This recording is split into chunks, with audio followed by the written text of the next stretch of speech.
This is The Collector's Corner. I'm your host, Antonia Piersanti, an art enthusiast and aspiring collector. Together with ARC, the Members Club for Art Lovers, we demystify art collecting through inspiring conversations with passionate collectors who share the stories behind their collections. If this sounds interesting, subscribe and follow for future episodes, and check out ARC to connect with like-minded art lovers. Today, I'm speaking with Corina Krawinkel at her Berlin flat, surrounded by some of her art collection. A dentist by background who owns several practices in the Cologne area, Corina is a well-known collector in Germany's contemporary art scene. Her collection includes an impressive number of iconic artists with a focus on the German post-war scene, starting with the Zero movement. As a collector, she looks for strong, distinctive artistic styles, reflecting a cultural context she is familiar with and that she can connect with both on an emotional and intellectual level. Corina also shares valuable and actionable tips for new collectors, ranging from where to look for art to the importance of research and why they should take their time before buying a piece. This is my first interview, so please bear with me. I will improve over time. The artists and collections mentioned in the episode are also linked in the show notes. I learned a lot in my conversation with Corina, and I hope you enjoy it. Corina, thank you so much for having me in your flat. So we are in your Berlin place, which is where you keep part of your collection. That's right. But you're originally from Cologne, and that's where you have some of your collection alongside Berlin and Mexico City. Yes, also some in my husband's company and in the dental offices. Oh, so wow, it's of course. a bit spread out. Yes, because wherever we find space. That's the issue, right? It gets to a point where you run out of wall space. Yes. And yes, you mentioned your dental practice. You are a dentist by training. You have 2 dental practices in Cologne, and you've always been passionate about art. Starting collecting at age 19, you said. Yes. So you're also very active in the broader community. You host viewings here. You lead art tours, and you also sit on board museums, right? Yes. So you really want to encourage a strong and engaged collector community, because I think you strongly believe that benefits the ecosystem as a Yes, whole. I would like to bring people together. Yes. Talking about art and also finding new collectors. And over the years, you've built a very impressive collection that includes iconic artists of your generation. So the likes of Jonathan Mese, Anne Imhof, Alicia Quade, Katharina Grosse. But you also collect more emerging artists, and I'm very interested in talking about your approach on both fronts, and whether it differs on the stage the artist is at. We can talk about that a bit later. So first, I'd like to start at the beginning and just sort of talk about what sparked your interest in art. How it started early, right? Age 19. Yes. Well, it started actually before visiting museums with my mother and brother. We would always go on holidays during the Easter time to different capitals in Europe. My mom was very interested in history and art history, and she painted herself, but just on a hobby level. And so we went to Paris, and I saw the Impressionists for the first time, and I was really thrilled about them. But that was more my mom's passion. So first I picked it up, and then I went deeply into contemporary art later. So when you were a child and you went to the museums with your mom, did you enjoy it at the time, or did you feel, oh, this is a bit of a drag, I have to go with mom? That was more on my brother's side. I was always really thrilled by architecture, and I grew up in a small city, Krefeld, and so when I went to Paris, I was really amazed about everything, the atmosphere, the museums, the beauty. So you enjoyed it from an early age. Yes. And it made you, as you grew up, get more interested in contemporary arts. Yes. and follow that a little bit more closely. Yes, because I had the feeling that it's more like reflecting my time or our times. And the more I got into art history, I liked the time after 45 in Germany. Mhm. So that was more my focus later on. Was that your focus from the beginning? How did you get to in that theme?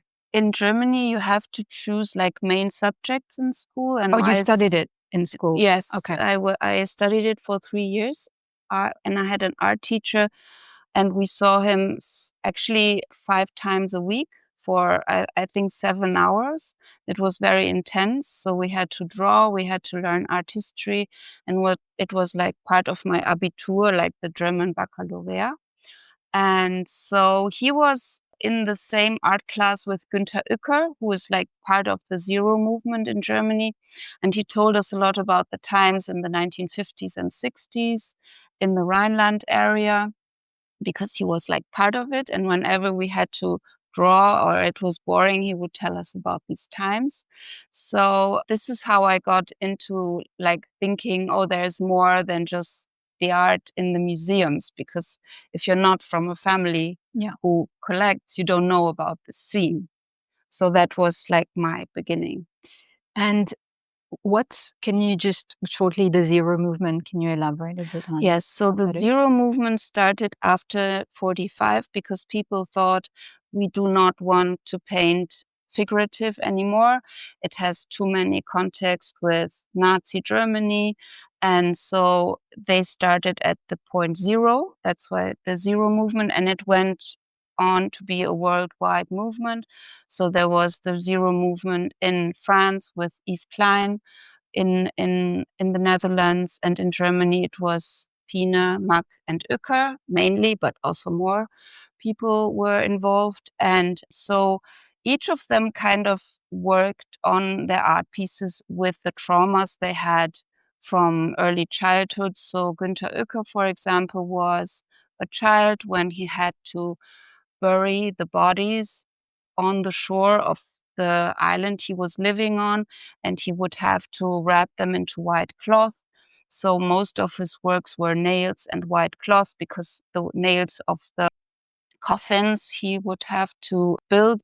So all these stories were like part of the art world, and all this generation was very scarred from World War II.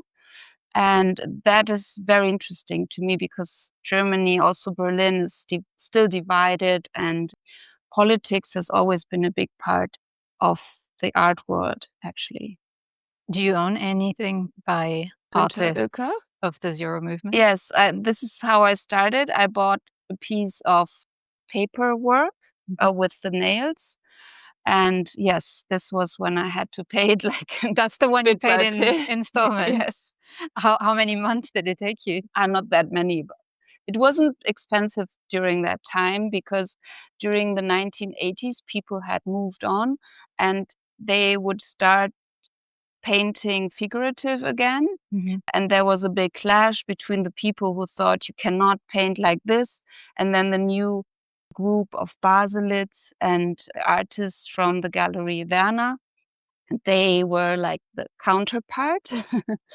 And yeah, so at that time when the other movement started, the Zero group became really inexpensive because it was not fashionable anymore. But because of my art teacher, I still liked it. And so I found this piece and bought it.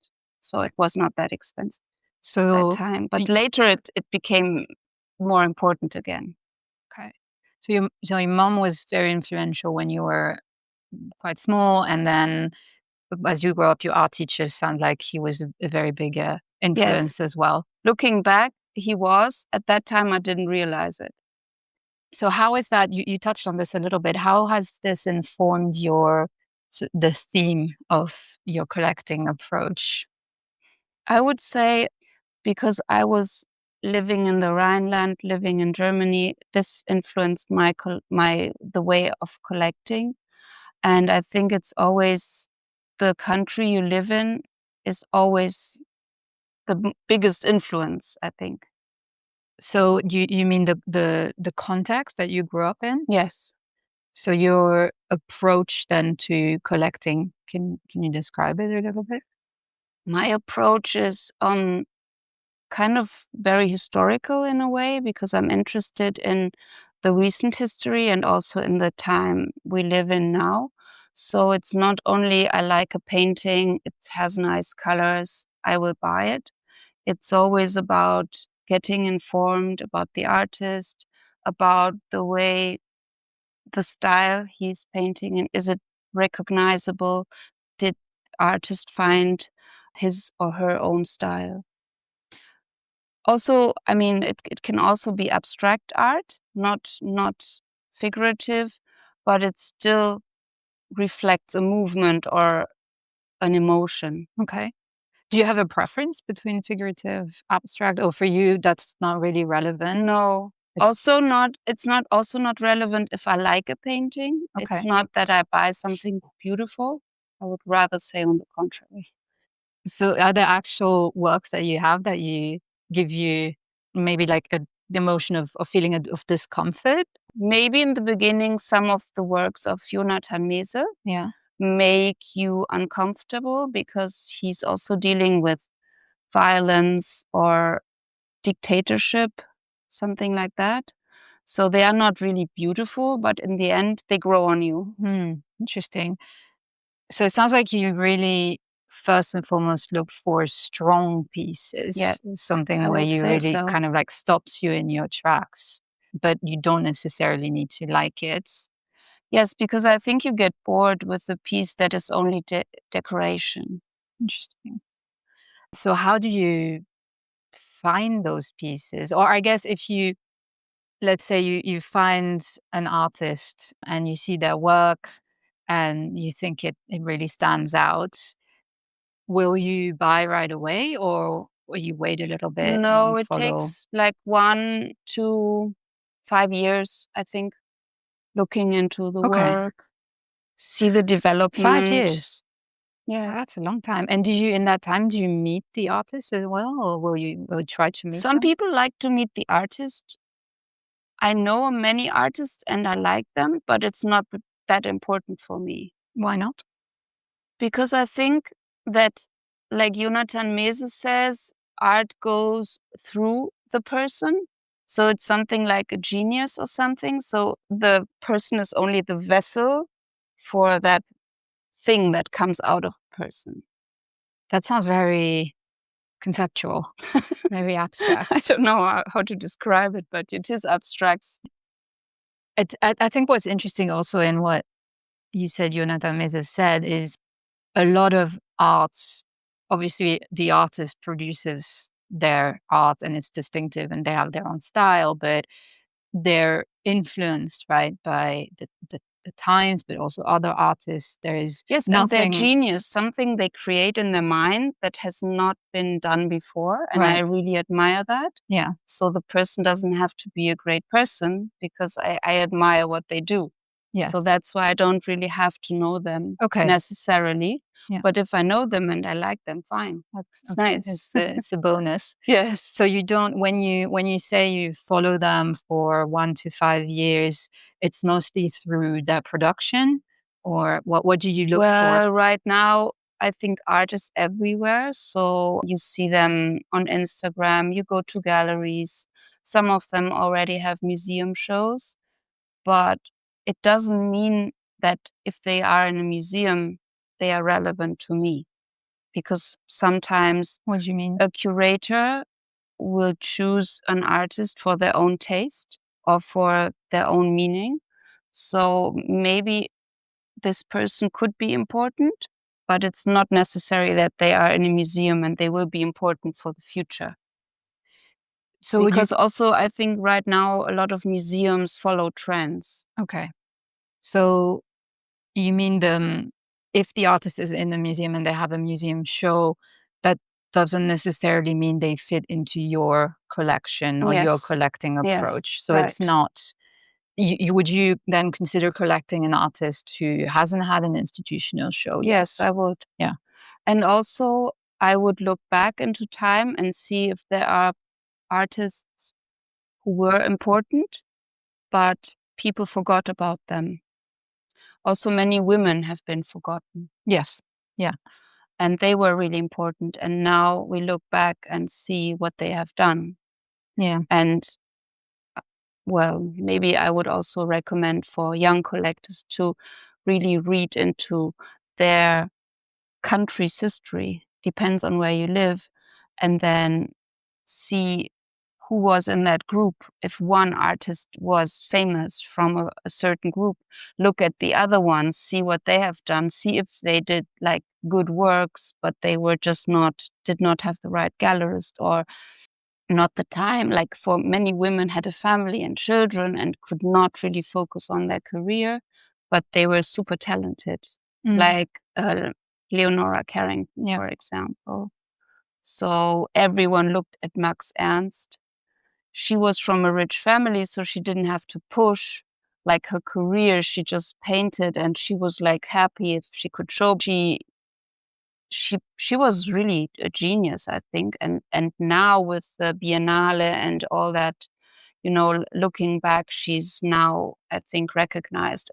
Yeah, no, I agree. There's been, I think, in the last 5 years or so, a lot of female artists who are now in their 70s, their 80s, that were or even dead, unfortunately. Yes, who were rediscovering. Yes. And you're right, you see they have a huge body of work and they were very talented and they just didn't emerge for multiple reasons. So you follow the artist for a few years. Where will you buy them, or where will you when do you decide, okay, this is someone I actually think I want to buy a piece from? How would you go about that? I would always go to a gallery because I think the gallerist does so much for the artist, getting the artist into collection, trying to get them into museums.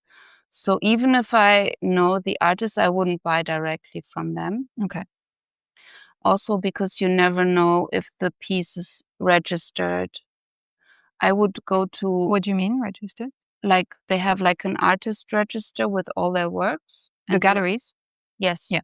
First the galleries, but then if the person gets older, there will be like a register of all their works that they have done. And if a piece is not in there, could be fake. And who updates it, the registry? Sometimes they have like a family member or someone. So I go to auctions as well for the artists that have not the recognition, I think, but still are from the time that I like. So I see if there's something in auctions. Okay. Fairs?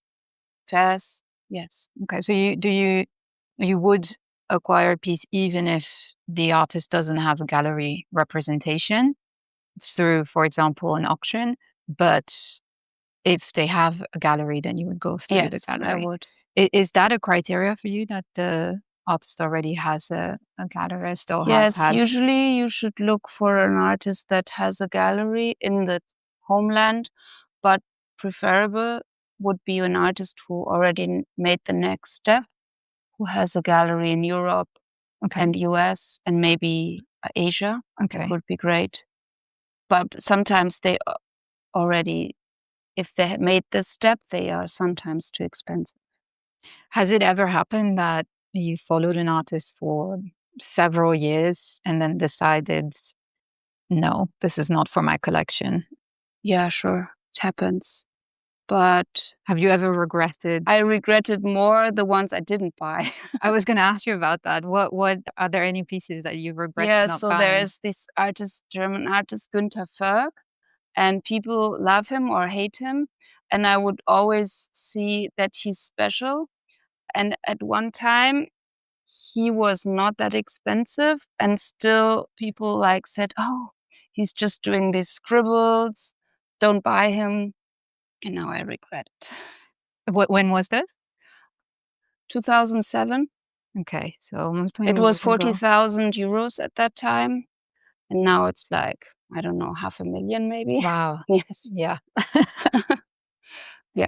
So yeah, he died. So I don't think they will become any cheaper. No, probably not. So actually, that's a nice segue on a question I had around the financial investment in arts. So I think you told me before, do you typically invest or you buy, let's say, for an oil painting in the 20 to 40 Yes, I would say thousand so. range? Yes, and cheaper. But did I? No, the most expensive was 120,000. So, do you consider your art also a financial investment? I thought so, but these times are so unstable. So I'm not that sure about it anymore. I think it goes in waves. And also looking back at many collectors, maybe just 5 or 10% of their artworks will really stay stable.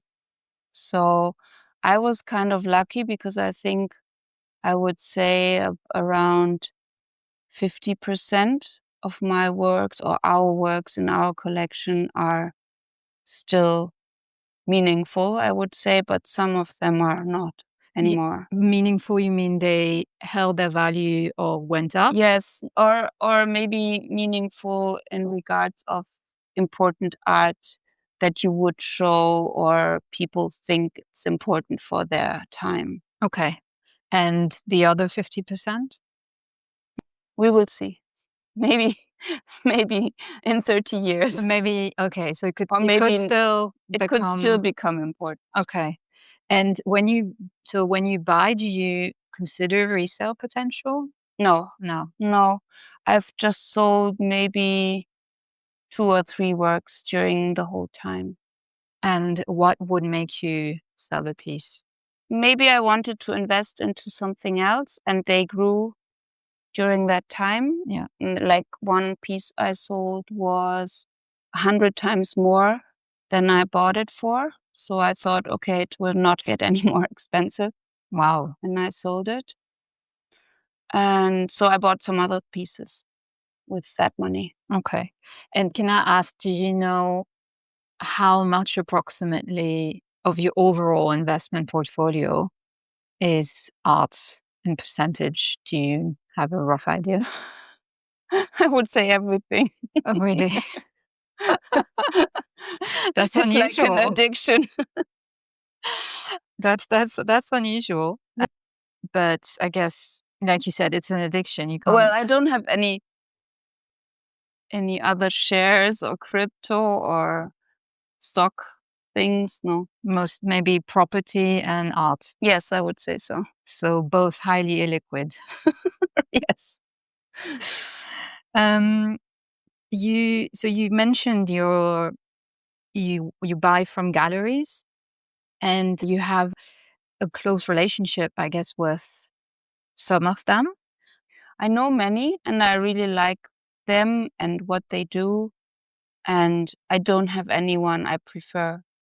I would rather go with the artist I like and Yeah. then go and see who's representing the artist. Okay. And So then, it's very driven by your own research yeah, and the galleries of the artists that you're following rather than being recommended art by specific gallerists that you yes, work I with. would say so. But for young collectors who have a budget, Yeah. I would rather say if you don't have like a certain taste or the knowledge, go to someone you trust. Also, it could also be an art advisor, and then tell them what you prefer, and then they will help you look for it. How important is the relationship with the gallerists when you're starting out?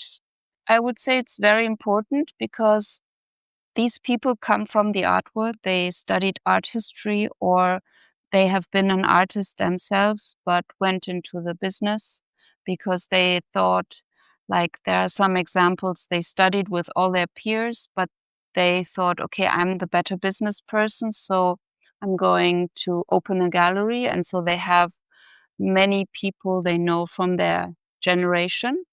So I would pick someone, if I'm 35, who's like the same age or a bit older or younger than me, but then you have like the same vibe and the Mhm. same interests.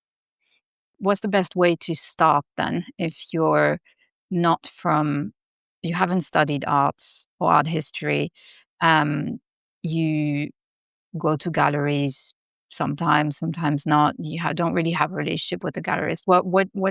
How do you start? Where do you start when you're thinking about You should collecting? go to art fairs visit contemporary art exhibitions in your city or when you travel.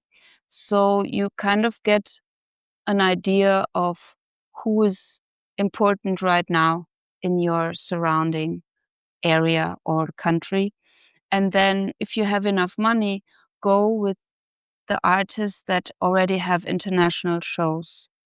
And if you cannot afford them, go and see if you can get into that circle or go to their gallerist and see who else is represented by the same gallery and see maybe there are cheaper positions that you like. Yeah.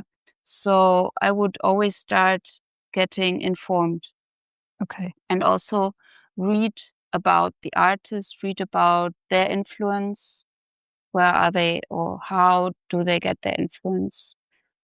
So in research locally, but also internationally, but maybe start local too. I would always start local because you get more information like that.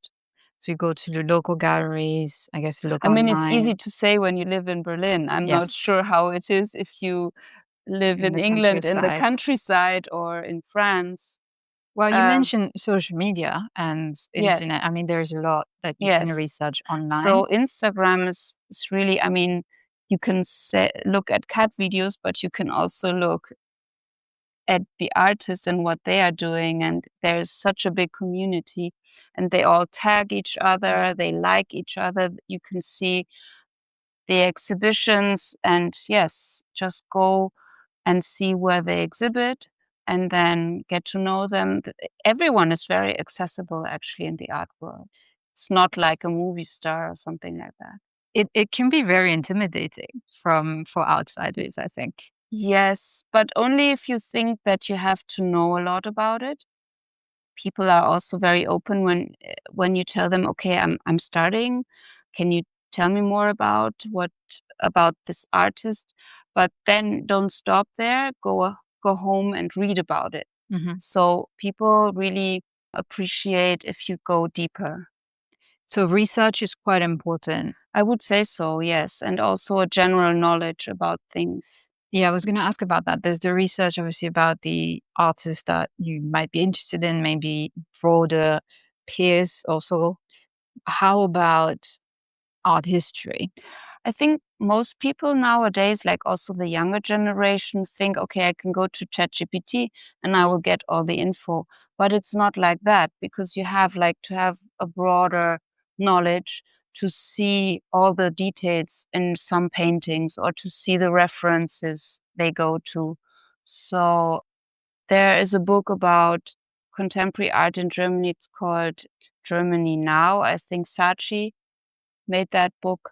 So yeah, if you like, I can only tell you from my perspective, if you're interested in art after 45 in Germany, there are so many books about it, and also read about the main characters who influenced the art world. And then you will see all the references young artists go to because most of them look at these so-called German heroes.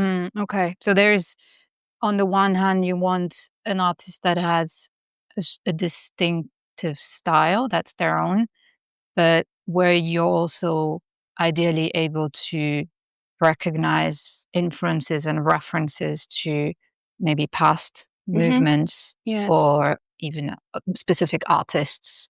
Yes, I like that. Okay. So yeah, I guess if you know art history a little bit, then that's easier to recognize.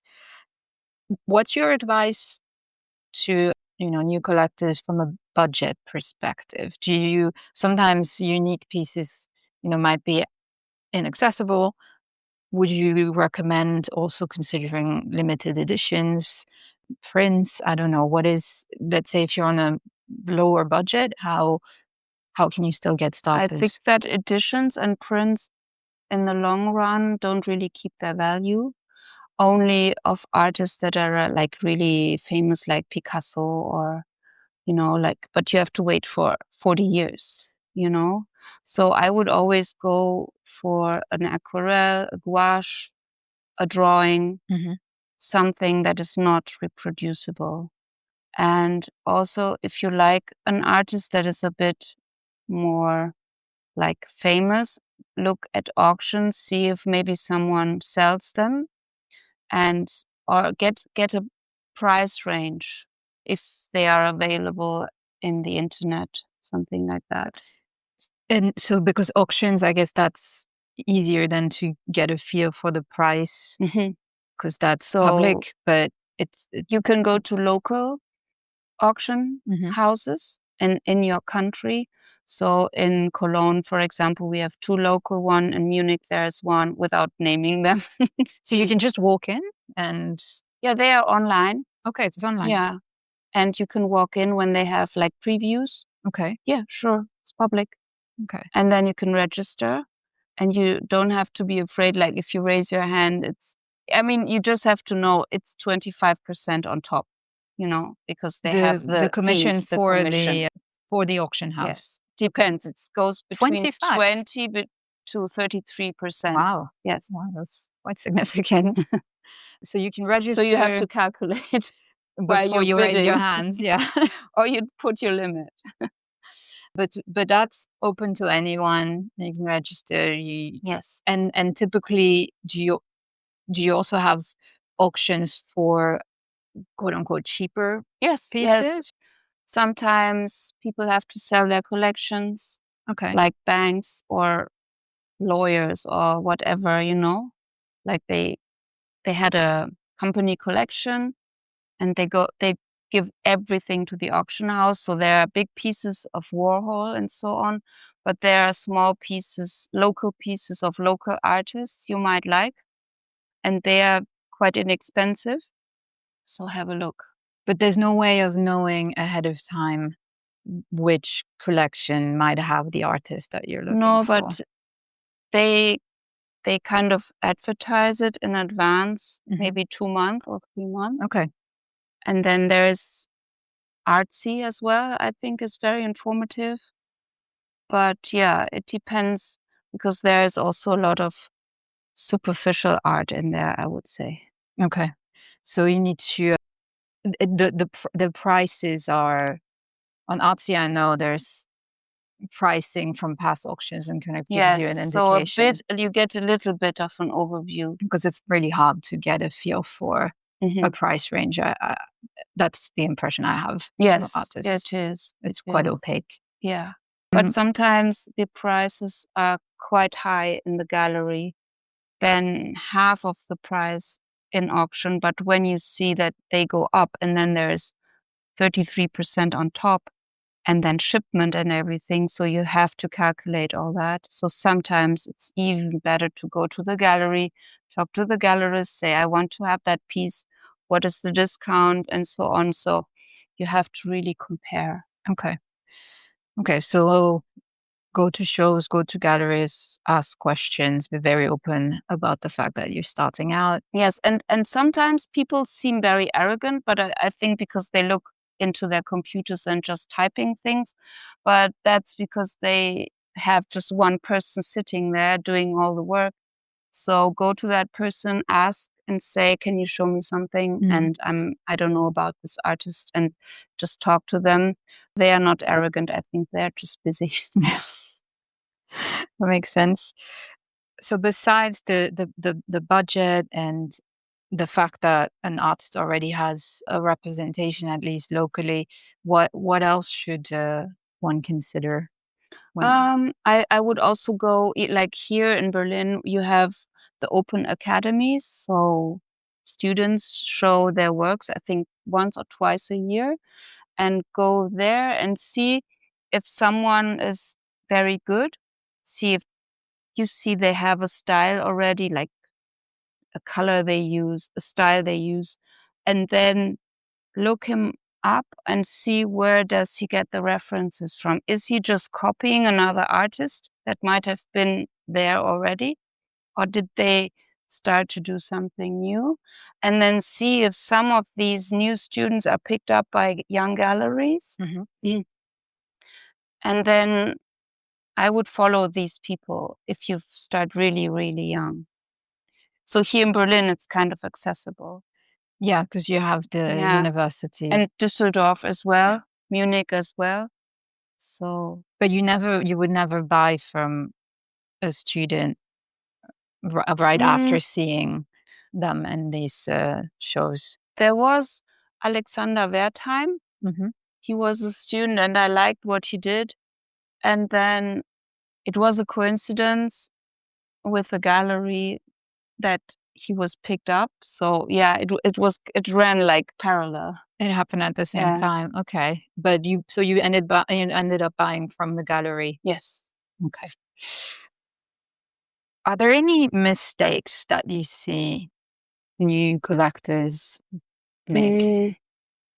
It's difficult to say because then you would like kind of judge them. I think I admire everyone who gets into the art world. I think there are no mistakes, but just stay informed and stick to your style and to your taste.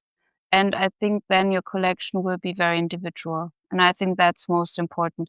When you go to the US, you see so many collections that have been bought with art advisors. You go to Dallas, you see a Koons, you see a Warhol, you see like the whole range of pop art America. They like have one piece by each. So you really see, okay, they wanted to invest in art and they wanted to have a piece you can recognize right away. It's not wrong, but you cannot tell the person behind it. And it's like a museum. It's great. I mean, I would love to have some of these pieces, but it's not representing the family or the person collecting. Yeah, it's you can tell there was someone behind it. It's good, but I would just go, if you like Warhol, then go and buy like pieces from people during his time, also some people that are unknown in the 1960s or 70s. So it makes the collection more interesting. But then you need to be able to, I think it's a fine balance what you mentioned, where you want to recognize that it's from a specific era while still having an individual style and not just copying other everyone artists, else. Whether it's contemporary peers or it's from like the in past. Fashion, if you have like 10 women you're friends with and they all wear the same Hermes Kelly bag, the same Birkin bag, the same Pucci dress, it's getting boring. You have to somehow find your own style. Yeah, make it your own. Yeah. And that's where you said looking at things, going to shows without thinking about buying yet, just hone your taste, see what you like. Yeah. Yeah. And you can also buy a flea market piece, put it there, you love it, it's fine. Amazing. Got 3 more questions. Okay. What was the last piece you purchased? So we bought a big piece by Grace Weaver. She's an American artist living in Berlin. She's producing her works in this old studio of Andre Butzer. So there are ties with him, and he's like one of our favorite artists. She's very individual because she reflects the style of a young woman in our like present time, with the Instagram, the constant body comparing, but also I like the way she paints. It's you can really feel the texture of the colors. You see the brush strokes. You see how fast she goes to have an idea in mind.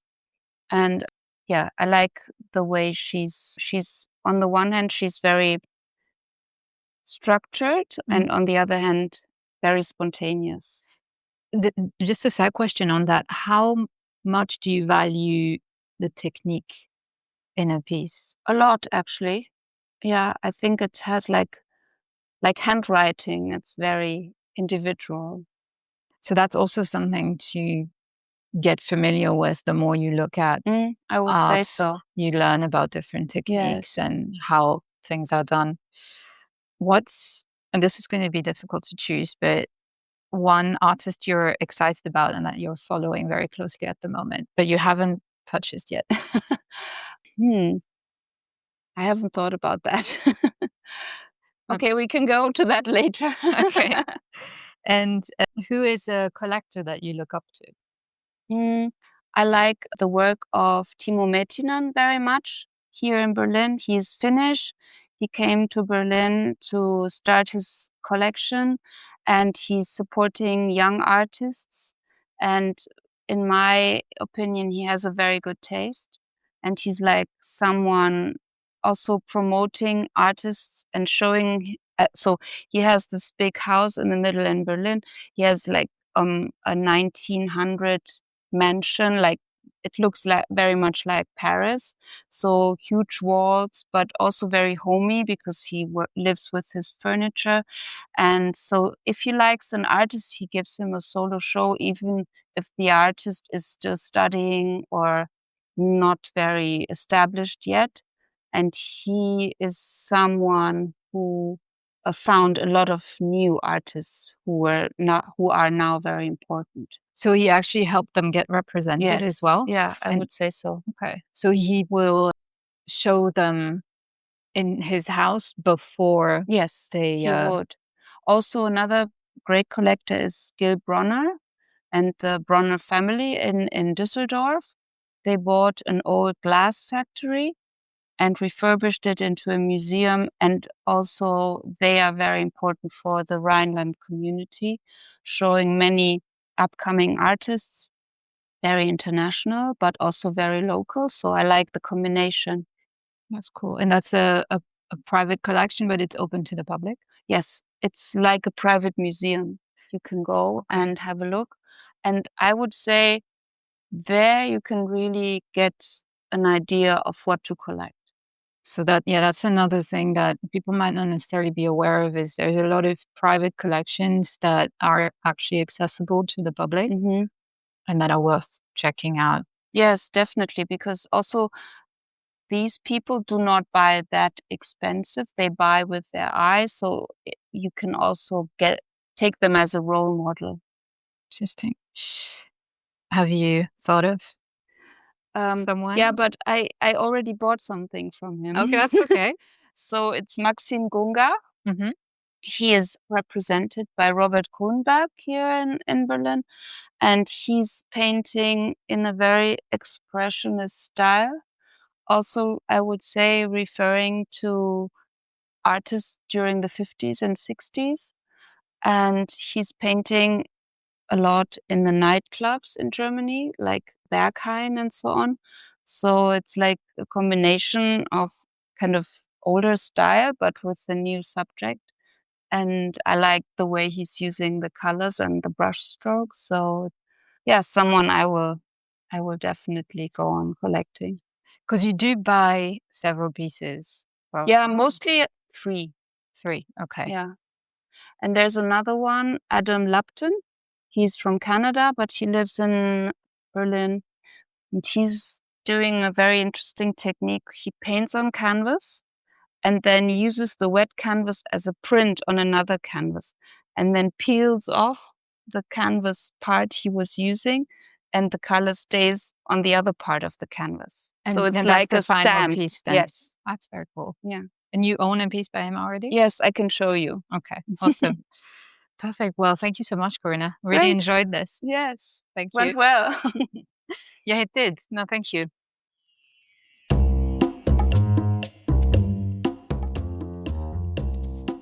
I'm Antonia, and this was The Collector's Corner. If you enjoyed this episode, please share, subscribe, and follow. I would love to hear from you. You can reach me on social media or on the podcast website, thecollectorscornerpodcast.com. Thank you for tuning in, and until next time.